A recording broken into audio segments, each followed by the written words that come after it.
All right, well, just got the last food plot in the ground and everything's looking really good. We got rain coming on Monday and it feels really good to get that final seed in the ground.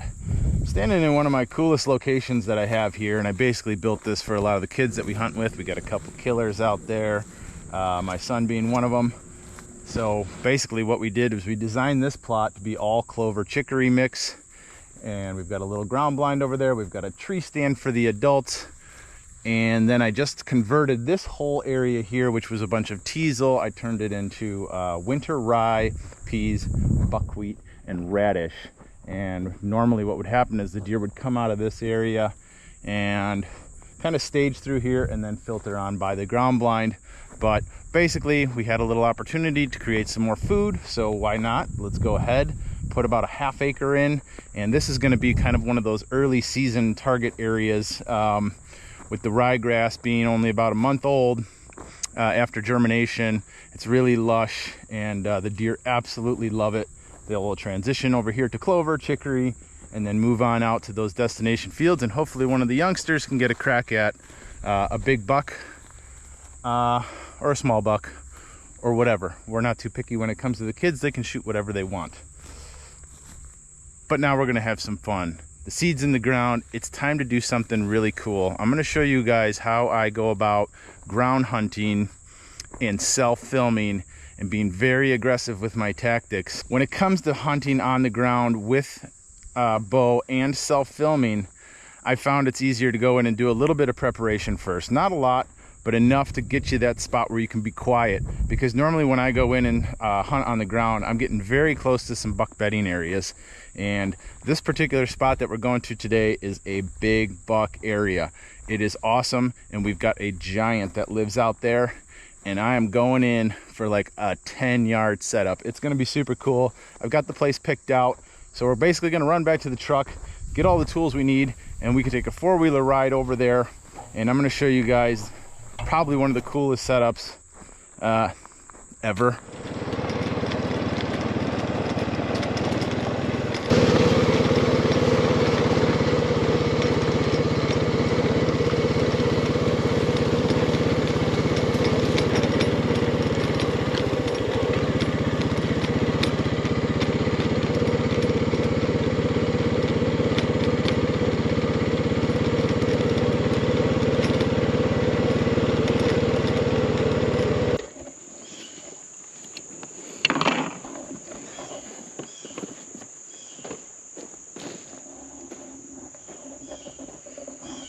Welcome to one of the coolest hunting spots of all time.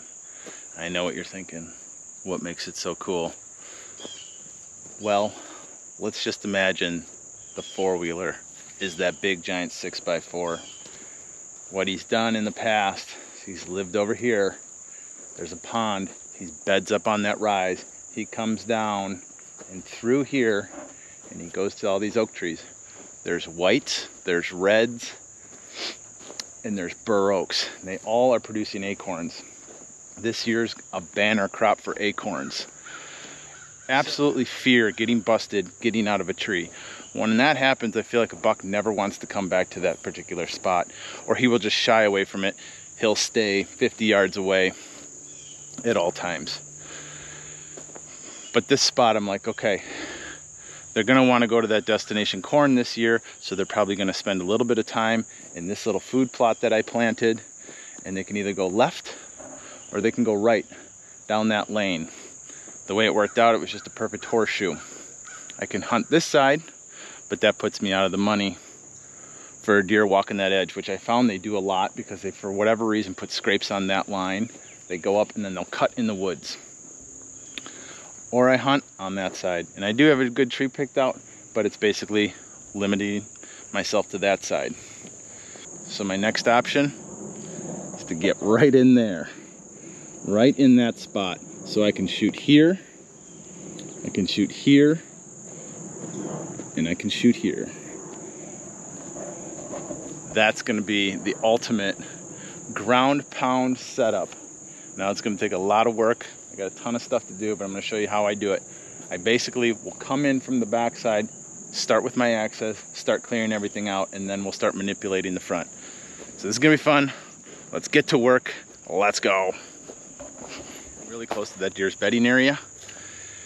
And if anybody's ever wore a ghillie suit through the woods, it tends to snag on absolutely everything. It is very difficult to walk anywhere. I like a straight shot in and through there is the straightest shot. I think I'm going to wind up doing here is actually sitting on this side of the tree. Reason being, if I can sneak a shot through there, I'll have one through here and one through here. Historically, the deer have always walked on that side to go up and out.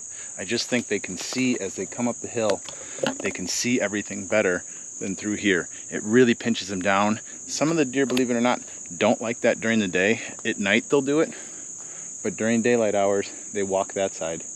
So I want to find a spot right here up against the tree, because when you're super close quarters, sometimes you need a big barrier to keep you away from the deer. I'm planning for that scenario in one spot. I want that buck to walk into my camera frame. So when it comes to self-filming, you can't get away with a lot of movement, let alone draw your bow. But when you set up for that one spot, you don't necessarily even need a big camera. You can run a 4-hour GoPro up over your shoulders, and with these new GoPros, you can capture a lot and zoom in later and still share the hunt with your buddies.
So here's my long shot.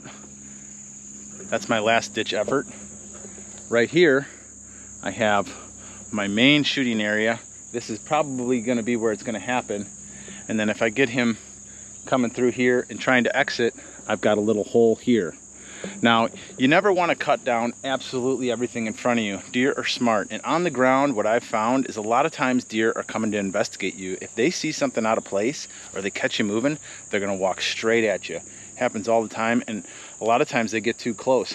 So you want to leave these big buffer areas here and here.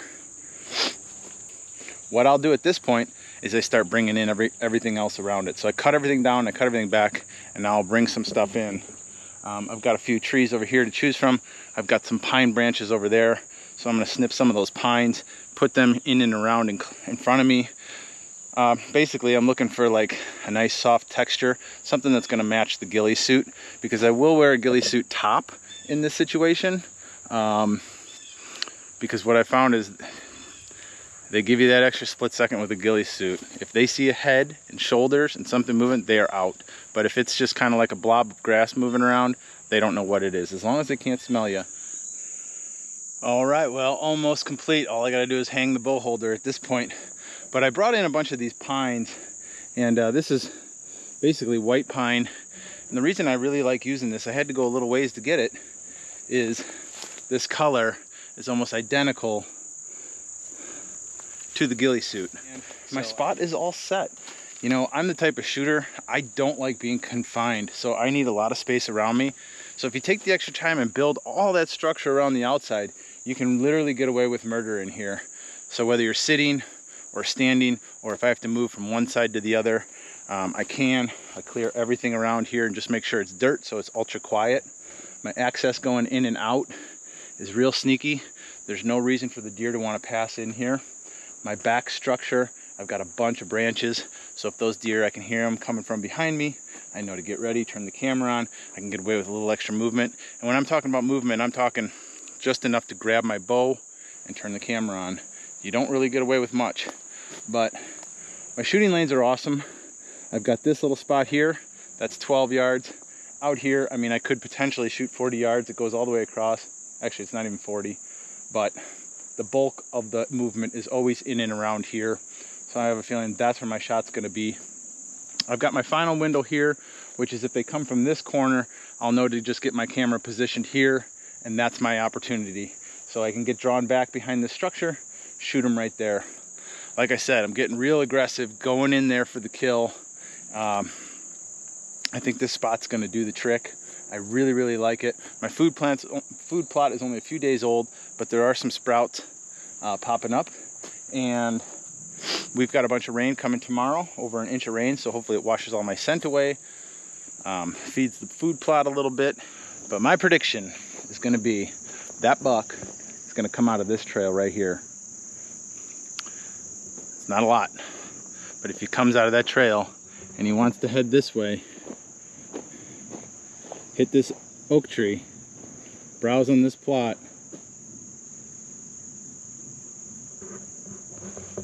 I'm gonna kill him right there. The deer have already been in here. This thing's gonna be awesome. It's absolutely gonna kill a giant deer this year.